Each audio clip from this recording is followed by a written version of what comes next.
Hey there, I'm Sachin from Kailansha, Ahmedabad, and I'm going to talk about how to improve grammar today using simple tips, right? Three things that always help you to improve your grammar. First is obviously master the basics.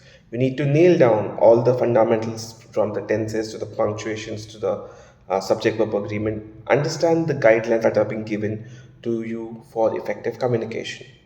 Second, practice a lot, right? Apply your knowledge to exercises, mock tests. So the more you practice, the more the confident you will become. And third, quite underrated but very important, is to read actively. So immerse yourself, right, into various diverse content. So it's not only going to enhance your grammar but also expose you to different writing styles, and that is very crucial, right? So remember that it's not just about the rules, it's about effective communication. Subscribe for more tips. Stay tuned.